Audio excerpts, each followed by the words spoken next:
OG మీద ఎలాంటి expectations ఉన్నాయి? ఎక్స్పెక్టేషన్స్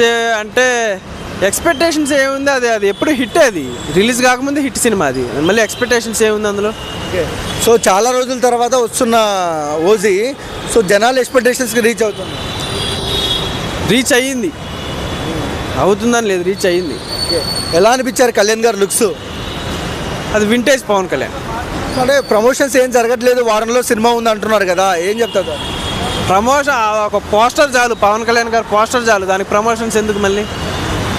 సో ఏంటన్నా అంటే సినిమాని బాయ్కాట్ అని కొంతమంది అంటున్నారు ఓజీని, సో ఏం చెప్తారు దానికి? అది కొంతమంది గిట్టనే వేరే ప్రత్యర్థి పార్టీలు చేసే అది తప్పితే, అది వాళ్ళు అప్పుడు అధికారంలో ఉన్నప్పుడు ఆ భీమ్లా నాయక్ని ఏం చేయలేకపోయారు, దీన్ని ఏం చేస్తారండి? కానీ ఎందుకు కళ్యాణ్ గారు సినిమాలే ఆపాలని చూస్తారు, ఎందుకు? అసలు అటువంటి పక్కన ఎవరు ఆపేది ఏంది అసలుకైనా? ఆ ప్రశ్న అడగటం ఏంది? ఆపే వాళ్ళు ఎవరున్నారు పక్కన? అంటే అత్తారింటి దారేది ఫైరసీ అయింది. కెమెరామెన్ గంగతో రాంబాబు కూడా చాలా మంది గొడవలు జరిగి ఆపాలని చూశారు. ప్రతి సినిమా అట్లే జరుగుతుంది. హరిహర వీరమల్లు చాలా సినిమా అట్లే జరుగుతున్నాయి కదా. అంటే ఆయన ఒక పొలిటికల్ స్టాండ్లో ఉన్నప్పుడు పక్కన ఆపోజిషన్ పార్టీ వాళ్ళు చేసేది కుట్ర తప్పితే అది అంతే, అంతకుమించి ఏం లేదు. సో ఏం చెప్తారు ఓవరాల్గా ఓజీ గురించి?